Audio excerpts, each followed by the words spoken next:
Hello, welcome to the NSC Wrestling and Gaming Podcast. I am your host, the Jim Cornette of professional wrestling fans, Nicholas Canfield, and I'm here with my guest, Big Daddy Doughboy. And on today's episode, which is episode 4, so I want to thank you guys for listening to the previous episodes. I want to talk about what I picked up today, and what I picked up was the 2015 Mattel Defining Moments Sting with his autograph. And I've been looking at this for quite some time now, and I finally got my hands on it. Now, what do you remember about your first ever wrestling action figure? My first ever one was a Titan Sports Series 2 Hillbilly Jim.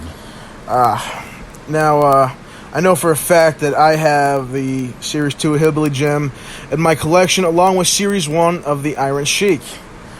Now, I covered a little bit on the Wrestling Games Episode 2, which you can check out on YouTube, Apple Podcasts, Google Podcasts, at NSC Wrestling and Gaming Podcast.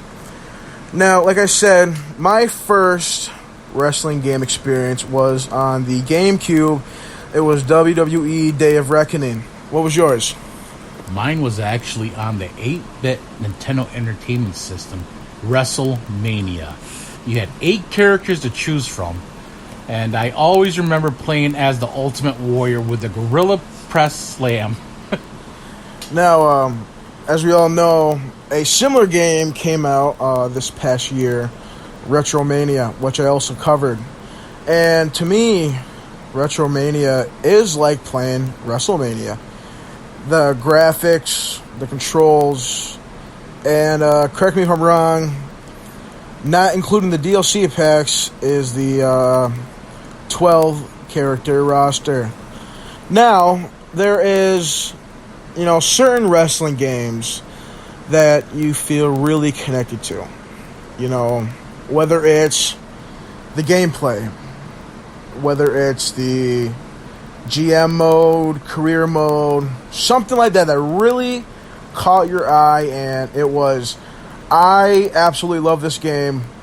I can't put the controller down. For me, it was WWE 2K18. Because that was when the career mode and everything that got started, and I loved it. WWE versus SmackDown versus Raw versus ECW 2008 for the PS3, I loved. What game really caught your eye? The one game that I remember playing for months was WCW NWO Revenge on the Nintendo 64. Myself and my brother used to play this nonstop. We would actually get yelled at by the parents because we'd be giggling like two little schoolgirls as we were beating the heck out of each other. And I believe my record against him was like unbelievable. I won more times than I ever lost, and he used to get so mad at me he would punch me all the time. There's just certain games out there that you can really connect to with family, friends, and by yourself. That one game you can stay up for 12, 16, 20 hours straight and continue to play that game for months and months and years, and you always feel that nostalgia. And talking about all the wrestling games that are coming up, can you agree with me? It has definitely advanced more than what, years prior.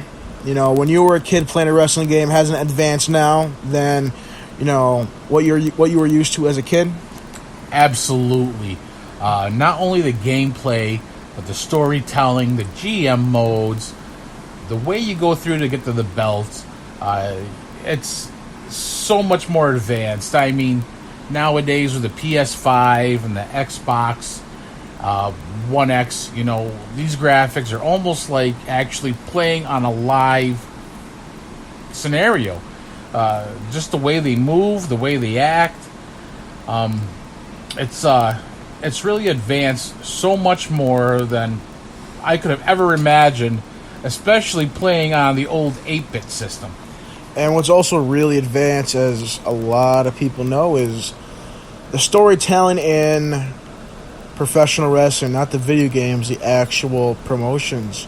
Back in the 80s, you know, a drop kick off the top rope was something unbelievable. You know, now it's a regular day move. You know, it's part of everyone's arsenal. You know, steel cage matches were, you know, they were special events. You can get them on a regular, you know, Monday Night Raw, Friday Night SmackDown, NXT, AEW, you know, all that. And for me personally, my first time seeing any sort of wrestling match was with my grandpa Gene.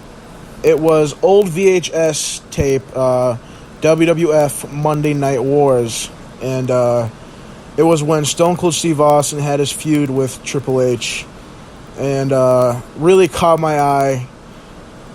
And seeing that, it grew my interest more. And seeing it progress through the years with, you know, the feuds like John Cena and Edge, Batista and The Undertaker, the Big Show and Brock Lesnar, Big Show and Kurt Angle, you know, everything like that.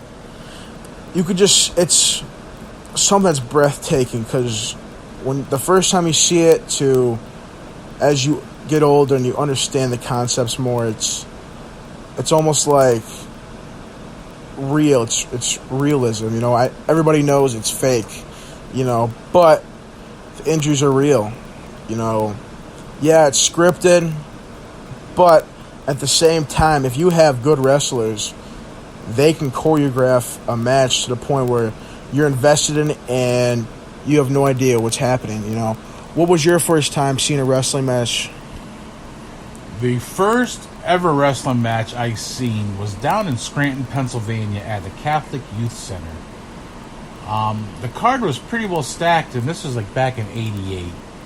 I got to see Andre the Giant, Big John Studd, Coco Beware, the One Man Gang, and it was unbelievable, especially seeing when Andre the Giant walked through there. He actually had a duck to come through the entrance, and I was just in total awe on that one there. Coco Beware actually had his parrot there, and it was really cool to see that happen. Now the arena itself probably held, I don't know, 1,500, I think, maybe, but it was the excitement of those 1,500, and I have to say probably 3/4 of them were children, was pretty amazing. Now, obviously, I took you to your first wrestling match, which was Northeast Wrestling.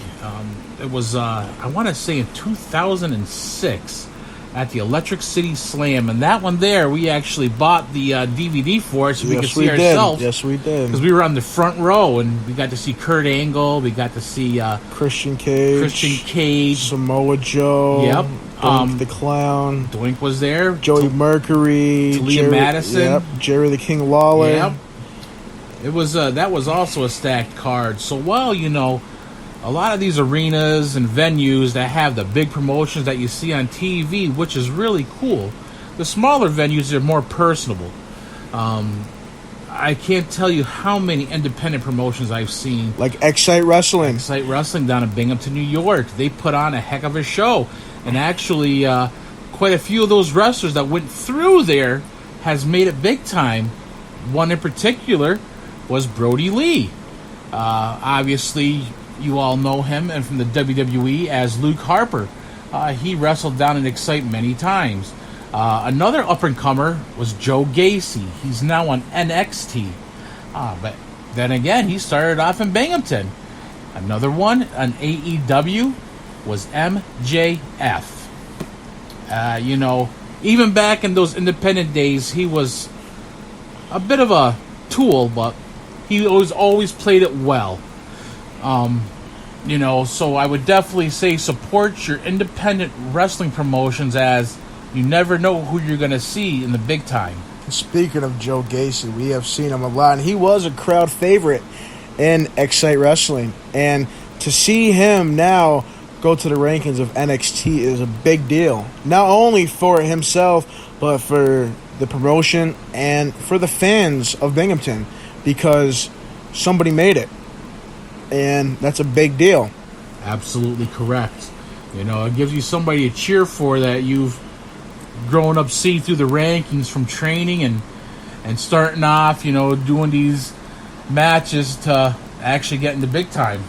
And the Excite Wrestling promoter, Johnny Moose, is and will always be for his wrestlers and for the community. You know, you can catch Johnny Moose on Excite Wrestling. And, not just that, seeing different stars, do a couple events for Excite Wrestling. Like, it was Jack Swagger was there, the Cody Rhodes, the Seth Rollins. It was phenomenal because these are big stars, big names, going to little promotions just to give a show for the fans. Yeah, one other thing, especially about the smaller independent promotions there, is a lot of these wrestlers, they truly do love what they do. They love the fans, and they kind of break kayfabe, but in a good way. For example, I do remember 2 years ago down in Excite Wrestling, one of the patrons never missed a show, and she had a mental illness, a little Down syndrome there, but she graduated high school, and the promoter Johnny Moose heard about this. So actually, right before the main event of the match, all the wrestlers came out, and we're like, what is going on?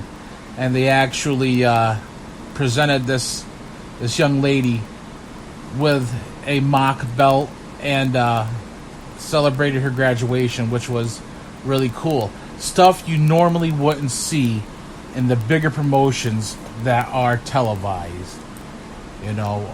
Stuff like that there, it makes you feel good, especially being a part of this realm that we're in. The people involved inside of it, it's really good. You obviously know that wrestling fans normally stick together through thick and thin, and to have the wrestlers actually be a part of this was something that was truly phenomenal, and the fact that I was there to witness it firsthand made that experience even better. Like I say, that stuff you normally wouldn't see on the mainstream, but in the independent scene, it happens more often than not. And, speaking about smaller promotions, I know now that ECW is legendary, but you were there when they first started becoming Extreme Championship Wrestling in Philadelphia. That is correct. Wow, the bingo hall. We used to make a road trip down there Fridays, because that's when they held it. And that bingo hall probably held 1,000 people, and it was totally insane. Of course, my friends and I, we couldn't wait to get out of school, hop inside this minivan. I believe it was a Toyota minivan, with about 7 of us inside there, which was way beyond the weight capacity of this thing. And we'd haul to get down there by 7 o'clock, so we could be there when the doors open, so we could watch ECW. And, there wasn't a bad seat in the house. We never really got down on the first floor, but even on the balcony side, you could see everything perfectly. Now, we're running out of time here, but as a quick note, how do you feel about AEW now? I absolutely love All Elite Wrestling. I love everything about it. This is stuff that I remember growing up with. It's not PG era, which to me the WWE took a big step back with that. I'm not saying everything has to be blood and guts, but